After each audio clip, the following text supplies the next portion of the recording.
Hello, नमस्कार. कसे आहात सगळेजण? आय होप तुम्ही सगळे खूप खूप छान असाल. यावेळी टाईम सांगितलं तर सकाळचे 6 वाजलेले आहेत. सगळी सकाळची पारशी कामं झालेली आहेत, अंघोळ झालेली आहे आणि सगळ्यात आधी मी इकडे घेत आहे हळदीचं पाणी.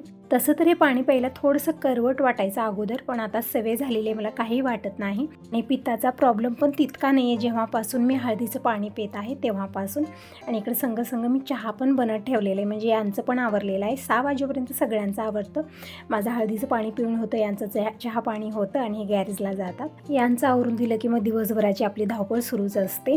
तर आज मला बाहेर जायचं आहे, म्हणजे आता मकर संक्रांती येत आहे, तर शॉपिंग करण्यासाठी जाणार आहे. साडी पण घ्यायची आहे आणि बघूया आता काय काय नवीन आलेलं आहे, म्हणजे हळदी कुंकासाठी देण्यासाठी काही वस्तू मी घेऊन येणार आहे. तेच म्हणत आहे यांना, तर म्हणतात की काय पाहिजे सांग, मी घेऊन येतो वेळेस. तर म्हणलं नाही, मी जाणार आहे बाहेर. तसं तर दिवसभर ही घरचीच कामं असतात, तर कोण्यातरी निमतानं बाहेर पडलं छान वाटतं.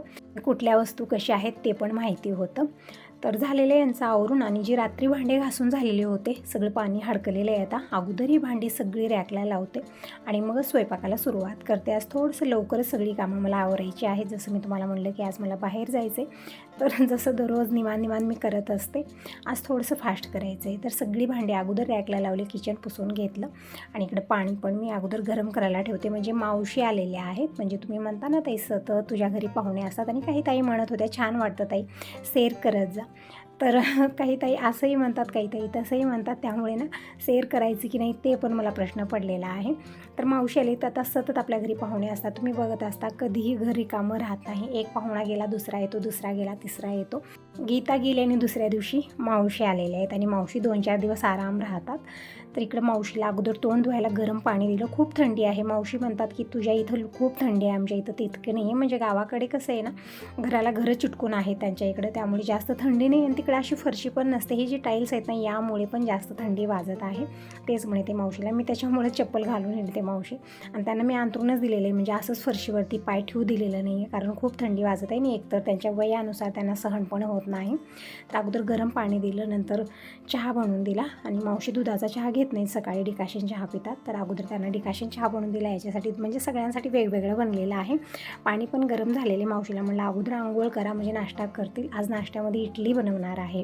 आणि आजचा वार सांगितलं, आजचा वार गुरुवार आहे, उपवासाचा दिवस, आणि आज देवपूजेला मला थोडासा वेळ जास्त लागतो, त्यामुळे थोडंसं लवकरच मी देवपूजेला सुरुवात केलेली आहे. तर देव सगळे उचलून मी इकडे किचनवरती ठेवलेले आहेत. रांगोळी काढून घेतली आणि साईबाबांची मूर्ती, कळसाच्या तांब्या, उथंडीचे तांबे, फोटो वगैरे जे हे ठेवलेले सगळं मी काढून देवारा पूर्णपणे रिकामा करून घेते. आज आसन पण चेंज करते, म्हणून आज 8 वाजताच मी देवपूजेला सुरुवात केली. म्हणजे जसं मावशीचं आवरेल तसं मी इडली बनवणार आहे. तितकं टेन्शन आहे, तितकं तामझाम नसतं गुरुवारी स्वयंपाकाचं, कारण आमचा दोघांचा उपवास आहे. फक्त मावशीसाठी आणि गॅरेजमध्ये जे कामाला मुलगा आहे त्याच्यासाठी दोघांसाठी स्वयंपाक बनणार. तर देवाऱ्याची डीप क्लिनिंग केलेली आहे, म्हणजे आज शेअर केलेली प्रत्येक वेळी तुम्ही बघत असता. तर देवाऱ्याचं पाणी हडकत आहे तोपर्यंत मी देवपूजा करून घेते, पण त्या अगोदर मी इकडं इडली बनत ठेवते. मावशीचं आता आवरतच आहे. तर हे बेटर मी अगोदरच बनवून फ्रीजमध्ये ठेवलेलं होतं. मी विचार केला की नंतर याचे आप्पे किंवा डोसे बनवूया. जेव्हा हे बेटर बनवते 1-2 दिवस आरामात चालतं, म्हणजे याच बेटरचे डोसे, आप्पे, इडली आपण बनवू शकतो. तर इकडं राहिलेल्या बेटरच्या आज परत मी इडलीच बनवते, म्हणजे मावशीला इडली खूप आवडतात. तर अगोदर मी इडली पात्रामध्ये पाणी ठेवलं, पाण्याला छान उकळी आल्यानंतर प्लेटाला तेल लावून घेतलं आणि बटर फिल्ड केलं आणि सगळे प्लेट ठेवून दिलेले आहेत. म्हणजे 5 प्लेट आहेत, त्यामुळे एकाच वेळेला 20 इडली निघतात. तर इकडं इडली बनत आहे तोपर्यंत मी देवपूजा करून घेते. म्हणजे आज ना देवपूजा करतोच खूप उपवासा झाल्या माझ्या, म्हणजे किचनकडे बघणं, मावशीला पाणी देणं, हे ते ही सगळी कामं, म्हणजे मावशीला पाणी घेता येत नाही त्यामुळे ओतून द्यावं लागतं. तर तिकडेही माझी धावपळ होती, इकडेही होती आणि किचनकडेही होतं, म्हणजे सगळं मला वेळेत आवरायचं होतं. आणि देवपूजेला लेट झालं तर ठीक वाटत नाही, तसं तर गुरुवारी आरामात मला 2 तास तरी पूजेला लागतात. मी व्हिडिओमध्ये खूप फास्ट दाखवते. तर आसन मी अगोदर अंतरलं आणि उतरंडीचे तांबे लावून घेतले स्वच्छ करून, आणि कळशाचा तांब्याही मला म्हणजे पाणी अगोदर मी झाडानं ओतून आलेले आहे आणि तांब्या घासून घेते. तर इकडे अगोदर मी महादेवाची पिंडी, नंदी भगवान आणि विठ्ठल रुक्मिणीची मूर्ती यांना स्नान घातलेलं आहे. वेगळ्या धातूचे बनले, त्यामुळे अगोदर स्नान घालून मी ठेवलेलं आहे. आणि मावशीला इकडे आंघोळीसाठी पाणी काढून दिलं. मावशी आंघोळ करत आहे तोपर्यंत मी देवपूजा कंप्लीट करून घेते. इडली पण बनलेली, चटणीही मला बनवायची आहे, आणि तोपर्यंत पतिदेवही येतील, टिफिनही भरायचं आहे. इतकी धावपळ असते, म्हणजे म्हणजे 9 वाजेपर्यंत खूप धावपळ असते सकाळी सकाळी. मग त्या म्हणजे एक वेळचं खाणंपिणं झालं ना, मग त्यानंतर कसलीही धावपळ निवांत माझी कामं होत असतात. तरीही छोटी मोठी कामं आवरून आलेली आहे. आता मी देवांना स्नान घालते. छान भैया पावडर लावून घासून स्नान घालत आहे.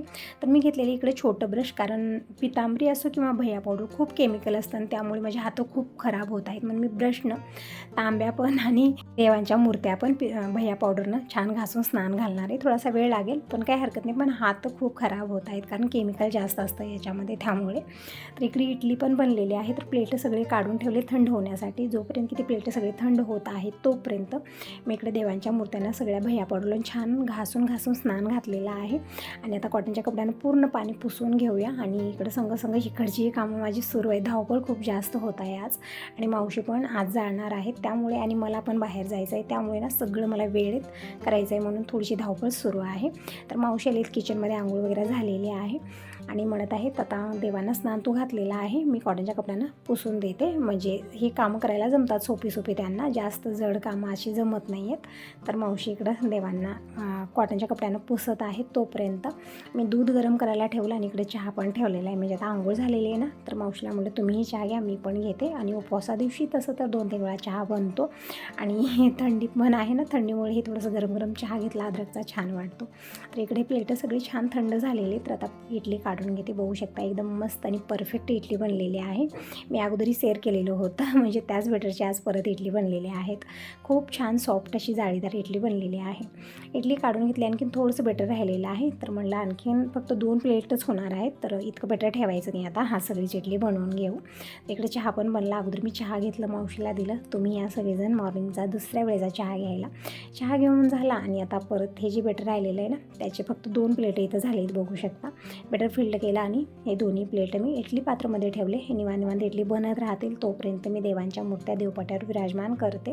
हळदी कुंकू चंदन वाहिते, फुलं पण घेऊन यायचे. आणि आणखीन मी बाहेर आज रांगोळी काढलेली नाही, म्हणजे आज खूप लेट झाला, म्हणजे आतमधलीच कामं माझी सुरू झाली, बाहेर जाणं झालं नाही. एक वेळा बाहेरचं झालं की मग करूनच घेते, पण सकाळी अंधार असतो त्यामुळे ही कामं राहून जातात आणि नंतर म्हणण्यामध्ये खूप लेट होतो. आज लेट झालेलाच आहे, 8 वाजले सकाळचे. तर असं म्हणलं कधी लेट होतो. तिकडे मी कळस्थापना केलेली आहे.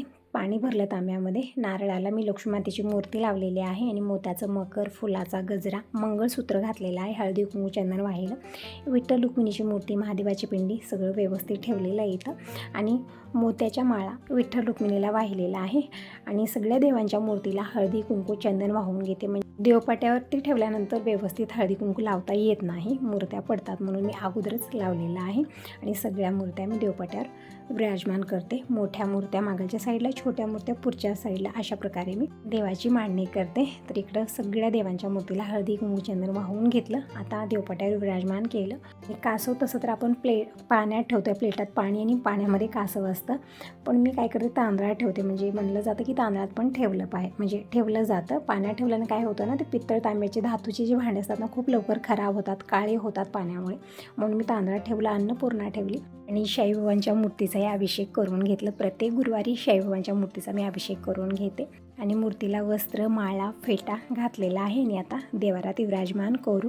देवांना स्नान घालून झालं अगोदर मी रांगोळी काढून घेते इथं, आणि मग बाहेर गेल्यानंतर बाहेर एक 10-15 मिनिट मला आरामात लागतं बाहेर रांगोळी काढणं, फुलं घेऊन येणं. तर अगोदर मी दीप प्रज्वलित केला. तुम्ही म्हणता ना ताई अगोदर दीप प्रज्वलित कर, तर दीप प्रज्वलित केला आणि इथं रांगोळी काढून घेतली. फक्त राहिलेलं आहे फुलं आणून वाहणं. आणि थोडी फुलं मी मार्केटहून आणायला लावलेली आहेत, कारण आजकाल झाडांना फुलं तितकी लागत नाही, थंडीमुळे उगवत पण नाही येत लवकर.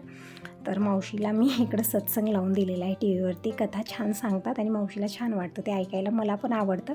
पण टी व्ही ह्या भिंतीला आल्यापासून काहीही बघणं होत नाही सकाळी, कारण धावपळ खूप असते. स्वयंपाक, देवपूजा ही सगळी कामं आवरायची असतात आणि टी व्हीकडे लक्ष जातं आपलं, म्हणून मी बंदच ठेवते. दुपारच्या वेळेत मात्र टी व्ही ही माझी साथीदार होते. तर बाहेरची सगळी कामं आवरून आली, रांगोळी काढून झालं, फुलं घेऊन आलेली आहे. मावशी बघत बसले सत्संग. मावशीला म्हणलं आता नाश्ता बनलेलाच आहे इडलीचा, तर करून घ्या. तर म्हणत आहे इतक्या लवकर नको, आता चहा झालेला आहे, थोड्या वेळानं आपण नाश्ता करू. तसं तर आमचा गुरुवार आहे.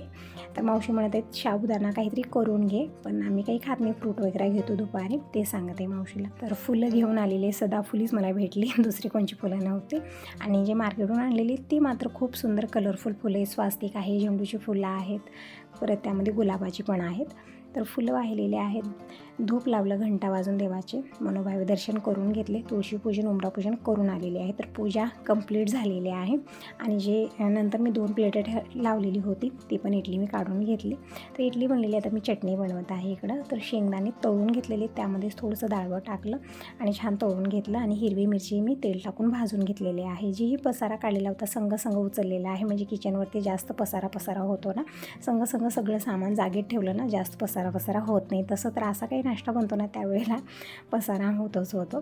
तर इकडं सगळी तयारी करून घेतली. खोबऱ्याचे छोटे तुकडे करून घेतले, छोटं मिक्सरचं भांडं घेतलं. यामध्ये शेंगदाणे, डाळवं, हिरवी मिरची, खोबरं, कोथिंबीर, अद्रक, लसूण, थोडीशी साखर, चवीपुरतं मीठ टाकलं आणि मिक्सरला बारीक वाटून घ्यायचं. जितकं बारीक वाटलं तितकं छान चटणी आळून येते. मला वाटलं अगोदर या भांड्यामध्ये व्यवस्थित होईल, पण झालीच नाही. नंतर मी मोठं मिक्सरचं भांडं घेतलं इकडं आणि यामध्ये थोडंसं पाणी टाकून ही चटणी बनवून घेतली. त्या नादामध्येच जास्त भांडे होतात म्हणजे ते पण मिक्सरचं भांडं घासायला झालं आणि हे पण झालं. अशा प्रकारेच एक होऊन खूप जास्त होतात. असो इकडे चटणी एकदम बारीक मी वाटून घेतली. जितकं पाहिजे तितकं पाणी टाकलं आणि चटणी बनलेली आहे. तोपर्यंत हे पण आलेलीत. आणि हे जी इडली पात्र आहे ना, त्यामध्ये मी पाणी भरून प्लेट ठेवायसाठी इथं लावलेलं होतं नळाला. त्यामुळे तिथे कशाला भरत आहेस, तर म्हणलं प्लेटा ठेवायची. तर प्लेटं ठेवत आहेत म्हणत आहे, थोडीफार मदत करतो तोपर्यंत टिफिनवर. ठीक आहे म्हणलं. आणि यांच्यासाठी चहा पण बनवायचा आहे मला, म्हणजे आता 2 वेळा माझा चहा झालेला आहे आणि आत्ता पतिदेव आलेले आहेत. तर म्हणलं चहा बनवते. आणि ते प्लेटं ठेवायला जमतच नव्हतं त्यांना, छोटं म्हणजे इथंच राहत होतं, मोठं ठेवत होते, बसत नव्हतं व्यवस्थित, असं होतं. कारण सगळे नसते ना, त्यामुळे पुरुषांनी सगळी किचनची कामं जमतच नाही. ते एक करायला जातात, दुसरंच होतं तिथं आणि नंतर खूप चिडतात ते. मला त्यापेक्षा वाटतं की यांना किचनमध्ये येऊच देऊ नये. तर इकडं मावशीलाही मी इडली आणि चटणी दिलेली नेऊन दिलेली आहे. तोपर्यंत टिफिन पण भरलं आणि अगोदर चहा ठेवते यांच्यासाठी, चहा घेऊन जाते. म्हणजे उपवासाचा दिवस आहे ना, त्यामुळे काही आता नाश्ता वगैरे करणार, त्यांनी दही पण इतक्या लवकर देणार नाही, मी दुपारी देते, म्हणून म्हटलं चहा घेऊन जावा. तर इकडं चहा बनलेलं आहे, अगोदर चहा देते. आमची चर्चा पण सुरू आहे, म्हणजे मला जायचं होतं ना. आणि तुम्ही म्हणत होता दादा किती वेळा येतात घरी, तर 2-3 वेळा तरी येरझाऱ्या होत असतात. अगोदर ना दिनेश होता तेव्हा तितक्या येरझाऱ्या होत नव्हत्या, सकाळी गेली की संध्याकाळीच यायचे. पण आता दिनेशने काहीतरी घरी आणायचं असतं, ते घेऊन येतात, किंवा टिफिन न्यायचं असतं, तर 2-3 वेळा येरझाऱ्या होतात. सकाळी नाश्ता वेगळा, दुपारचं टिफिन नेण्यासाठी येत असतात. आणि अधूनमधून आपल्यालाही काहीतरी लागत असतं, तर ते पण सामान घेऊन येतात. तर यांचं सगळं आवरून दिलं. आणि भांडी खूप जास्त झाली होती, तर अगोदर मी सगळी भांडी घासून घेतली. होऊ शकता उपवासा दिवशी उलट जास्त भांडे होतात, म्हणजे भांड्याचं टोपलं टप्प भरलेलं आहे. तर भांडे घासून झाले, इडली पात्र घासून झालं, म्हणजे जास्त वेळ लागला नाही, कारण पाणी टाकून ठेवलेलं होतं. किचन काऊन स्वच्छ करून घेतलं. तर किचनची सगळी कामं झाली साफसफाईची. आणि आता आलेली इकडं बाहेर. आणि बघावं तिकडं प्रत्येक कोपऱ्यात काम रेडीच असतं. इकडे या टेबलावरती ना, फर्निचरवरती खूप हाताला येईल ते वस्तू ठेवलेल्या असतात, तेही मी काढून घेतलं. बॅटरी वगैरे चार्जिंग लावलेली होती, ते मी तर वरती ठेवून देते. आणि मावशी जाऊन बसलेत खाली उन्हाला, म्हणजे जसं नाश्ता झाला पाणी पिले ना त्याने, थंडी खूप वाजत होती त्यांना, तर खाली उन्हाला जाऊन बसले शेतामध्ये, कारण वरती जायला जमत नाही आहे त्यांना, त्यामुळे तिथं बसलेले होते. तर म्हटलं मावशीला या आता आतमध्ये, भरपूर वेळ झालं उन्हाला बसलेले आहात. आणि आता ऊन पण थोडंसं कडक झालेलं आहे. तर इकडं टी टेबलही पुसून घेतलं, इकडं कम्प्युटरचं टेबलही पुसून घेतलं. तर हे सगळं पुसून झालेलं आहे. आता अगोदर मी फरशी पुसून घेते. फरशी पुसून झाल्यानंतर थोड्या वेळानं मी जायला निघणार होतो. आणि आज मावशी पण परत जाणार आहेत, म्हणजे मी म्हटलं 2-3 दिवस राहा, कधी येतात राहतात निवांत, पण आज म्हणत आहेत घाई खूप आहे घराकडे, हे आहे ते आहे, त्यामुळे लवकर जायचं आहे. तर ठीक आहे म्हटलं जावं, मावशीलाही नेऊन सोडते. आणि माझी जी ही शॉपिंग आहे ती दिवसभर म्हणजे करून येते. आणि परत रात्रीनंतर मग धावपळ असतेच, आज गुरुवार आहे, प्रसाद करणं हे ते खूप जास्त असतं. दिनेशच्या पप्पानं फोन लावलेला होता की येऊन दही घेऊन जावा, लाडू बनवते शेंगदाण्याची, ते घेऊन जावा. तर म्हणतात आता तू येतच आहेस ना, सगळं घेऊन ये, टिफिन पण घेऊन ये, दही पण घेऊन ये, लाडू पण घेऊन ये, जे घेऊन यायचं आहे घेऊन ये, आता मी तिकडे येणार नाही. ठीक आहे म्हटलं. कुठेतरी जायचं ना, खूप आवरायचं असतं ताईनं, हे एक सगळ्यात मोठं हे टेन्शन येतं आपल्याला बायकांना. स्वतःचं तर आवरायचं, दुसऱ्यांचं पण आवरायचं, त्यामध्ये ना असं वाटतं की एक वेळा बाहेर जायचं नकोच, घरीच बसू हे सगळं आवरत. तर इकडे शेंगदाणे मी भाजून लाडू बनवून घेतलेले आहेत, म्हणजे शेंगदाणे तर भाजले, पण कूट बनवून ठेवलेलं होतं, त्यामध्येच गूळ आणि तूप टाकलं, मिक्सरला फिरवून घेतलं. 4 लाडू बनवलेले आहेत. आणि जे भाजलेले शेंगदाणे आता त्याची चटणी वगैरे बनवूया. आणि इकडं मावशीलाही लाडू दिलेलं होतं, पण मावशी नाश्ता केलेत, म्हणत आहेत लाडू वगैरे नको. तर सगळे लाडू ॲल्युमिनियम पेपरमध्ये मी रॅप करून ठेवलेले आहेत. आणि इकडं दही, साखर, थोडंसं दूध टाकून हे पण मी मिक्स करून घेतलेले, खूप छान लागतं हे, उपवासा दिवशी खूप आम्ही घेत असतो. टिफिनही भरलेला आहे. आणि आमचंही सगळं उपवासाचं घेतलेले, शेंगदाण्याचे लाडू, दही वगैरे. तर आता चला जाऊया, आता काय काय शॉपिंग केली नेक्स्ट व्हिडिओमध्ये जरूर बघा. आता यासोबत या व्हिडिओला इथंच एंड करते. व्हिडिओ कसा वाटला नक्की सांगा. पहिल्यांदा बघत असाल तर चॅनलला सबस्क्राईब करा आणि हो लाईक करायला अजिबात विसरू नका. Bye bye, take care. भेटूया नेक्स्ट व्हिडिओमध्ये. आणि हो नेक्स्ट व्हिडिओमध्ये जरूर बघा मी संक्रांतीची काय काय खरीदारी केली, साडी परत काय काय घेतलं नक्की बघा. तर मावशीला एसटीत बसून मी आलेली आहे अगोदर साडीच्या दुकानामध्ये साडी घेण्यासाठी. साडी घेऊन झाला आणि परत आम्ही खूप सारी शॉपिंग केली आणि आल्यानंतर अगोदर मी इकडं पोटपूजा करत आहे. शेंगदाण्याचे लाडू खायला घेतले. या मग तुम्ही शेंगदाण्याचे लाडू खायला.